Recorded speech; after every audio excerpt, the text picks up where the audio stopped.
विद्यार्थी मित्रों, हूँ वाचानी मारी यूट्यूब चेनल निधि स्टडी पॉइंट में आप सर्वे विद्यार्थी मित्रों फरी एक वखत हार्दिक स्वागत करूँ छूँ। आज आप जोवुं छे धोरण 9 विज्ञान प्रकरण 3 परमाणु अने अणु अने तेना पर आधारित महत्वपूर्ण एवा बहुविकल्पिक प्रश्नों एटले के एमसीक्यू आपणे जोवा छे। અને આની પહેલાં એક અગત્યની વાત કે જો તમે આગળના ચેપ્ટરના એમસીક્યુ ન જોયા હોય પ્રકરણ 1 અને 2ના તો તેની લિંક મેં ડિસ્ક્રિપ્શનમાં મૂકેલી છે, ત્યાં જઈ અને તમે પ્રકરણ 1 અને 2ના એમસીક્યુ પણ જોઈ શકો છો, જે ખૂબ જ અગત્યના છે તમારી આવનારી પરીક્ષા માટે। ત્યારબાદ જોઈએ પ્રશ્ન 1, પદાર્થના નાનામાં નાના અવિભાજ્ય કણને શું કહેવાય છે? તો કે પદાર્થનો જે સૌથી નાનામાં નાનો અવિભાજ્ય કણ એટલે કે જેને હવે આપણે विभाजन कर सकता नहीं, एक कोईपण पदार्थ है एने आपणे विभाजित करवुं अने तोड़ता तोड़ता एवा स्थाने आवी गया कि हवे आपणे तेने वधारे विभाजित करी सकता नथी, हवे एने वधारे तोड़ी सकता नथी। तो तेवा नानामां नाना अविभाज्य कणने शुं कहे छे? तो कि आपणो साचो जवाब छे परमाणु। सौथी नानामां नानुं अविभाज्य कण छे आपणुं परमाणु। त्यारबाद परमाणु भेगा थईने बनशे अणु અને અણુ ભેગા થઈ અને બનશે તત્વો। તો સૌથી નાનામાં નાનો કણ કયો છે? પરમાણુ છે। ત્યારબાદ જોઈએ પ્રશ્ન 2, રાસાયણિક સંયોગીકરણના નિયમો કોણે આપેલા છે? રાસાયણિક સંયોગીકરણના નિયમો છે એ આપણને કોણે આપેલા છે? તો કે એન્ટોની લેવોઇઝિયર અને જોસેફ પ્રાઉસ્ટ નામના વૈજ્ઞાનિકોએ આપેલા છે। રાસાયણિક સંયોગીકરણના 2 નિયમો છે। पहलो नियम है एंटोनी लेवोइजर और बीजो नियम है ते जोसेफ प्राउस्टे आपेलो छे। त्यारबाद जोईए प्रश्न 3, परमाणवीय दळनो एकम एएमयू हाल में कया संदर्भ परमाणु पर आधारित है? एएमयू है ये आपणे जे एकम लईए छीए ते कोना संदर्भे आधारित लईए छीए? तो जो तमने आपेलू है कि आ जे एएमयू है ये कोनु दळ है? तो कि कार्बन 12 नु दळ है एना संदर्भे आपणे लीधेलो एकम है। कार्बन 12 एटले कि कार्बन 12 है एनो जे भार हतो एना संदर्भे आपणे एएमयू एकम लीधेलो है। त्यारबाद जोईए प्रश्न 4, नीचेमांथी कयुं तत्व द्विपरमाणवीय अणु स्वरूपे है? कयुं तत्व है द्विपरमाणवीय अणु एटले कि 2 परमाणु धरावे छे? तो कि जो अहींया आपणे बधानी संज्ञा आपणे आपेली छे, आर्गोन है, हीलियम है, ऑक्सिजन है कि सोडियम है। तो आपणे एनी संज्ञा जोईने ज खबर पड़े कि ऑक्सिजन में केवा छे O2 एटले कि द्विपरमाणु। आवी रीते 2 ऑक्सिजन जोड़ाय अने आ O2 बने छे। बाकीना बधा छे केवा सिंगल छे, Ar छे एटले कि आर्गोन है, हीलियम है, सोडियम है, बधा सिंगल है अने आ केवो छे द्विपरमाणु, 2 ऑक्सिजन भेगा थईने बने छे। त्यारबाद जोईए प्रश्न 5, परमाणुओनी आयनीय स्थिति में शुं बदलाय छे? परमाणुनी जे आयनीय स्थिति है, आयनीय स्थिति मीन्स के सोडियम है, सोडियम है तो ये शुं थाय? सोडियम प्लस बने एटले Cl है तो ये Cl माइनस बने। क्लोराइड आयन एटले सोडियम धन आयन। तो आ बधुं शुं छे? आयनीय स्थिति में शुं बदलाय?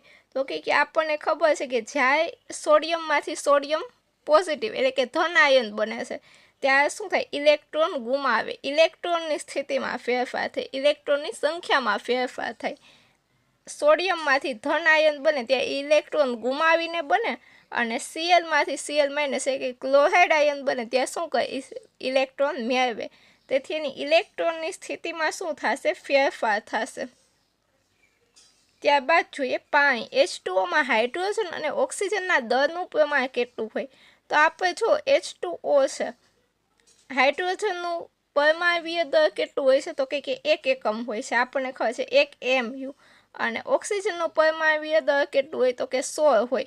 हवे आ बंनेनो आपणे गुणोत्तर लई तो कि H2 छे एटले कि 2, 1 H नो 1 अने 2 H होय तो एना केटला थाय? 2 थई जाय।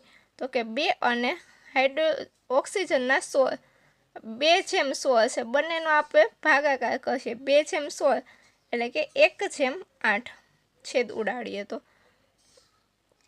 आपणे अहींया आपेलुं छे कि हाइड्रोजन अने ऑक्सिजनना दरनुं प्रमाण केटलुं होय? तो कि हमेशा 1/8 होय। जो हाइड्रोजननुं दर 1 छे अने गुण ह्या केटला छे? तो कि 2 अणु छे एटले आपणे ગુણ્યા 2 કર્યું અને ઓક્સિજનનું દળ 16 છે એટલે પ્રમાણનું કેવું થાય 2/16 અને છેદ ઉડાડીએ એટલે 1/8. 1 મોલ કાર્બન પરમાણુમાં રહેલા કણોની સંખ્યા એટલે કે એવોગેડ્રો આંક શું છે? 1 મોલ પદાર્થમાં રહેલા કણોની સંખ્યા હંમેશા કેટલી હોય? તો કે એવોગેડ્રો આંક જેટલી હોય. અને એવોગેડ્રો આંકનું મૂલ્ય આપણે ગોખી જ લેવાનું છે 6.022 ગુણ્યા 10⁻23 ઘાત. જે આપણને ક્યાં આપેલું છે? તો કે ઓપ્શન બીમાં જ આપી દીધેલું છે 6.022 ગુણ્યા 10⁻23 ઘાત. હવે જો અહીંયા માઇનસ ને પ્લસ આપેલું હોય ત્યારે ખાસ યાદ રાખવાનું હંમેશા પોઝિટિવ ઘાત આવશે 6.022 ગુણ્યા 10⁻23 ઘાત પોઝિટિવ ઘાત. ત્યારબાદ જોઈએ પ્રશ્ન 8. ડાલ્ટનના પરમાણ્વીય સિદ્ધાંત મુજબ રાસાયણિક પ્રક્રિયા દરમિયાન શું થાય છે? ડાલ્ટનનો જે પરમાણ્વીય સિદ્ધાંત છે એની મુજબ રાસાયણિક પ્રક્રિયા દરમિયાન શું થાય?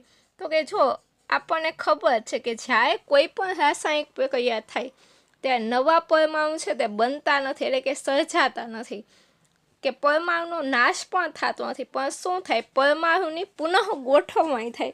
જેમ કે આપણે જોયું હતું કે H2O છે અથવા તો NaCl છે તો કે Na+Cl બંને ભેગું થઈને શું બને છે? NaCl. તો કે આમાં કોઈ નવો પદાર્થ નવા પરમાણુ નથી સર્જાતા કે પરમાણુનો નાશ પણ નથી થતો પણ શું છે જે આ જૂના પરમાણુ છે એ બધાની ગોઠવણી થઈ અને નવું સર્જન થાય છે એટલે કે પરમાણુની શું થાય પુનઃ ગોઠવણી થાય છે.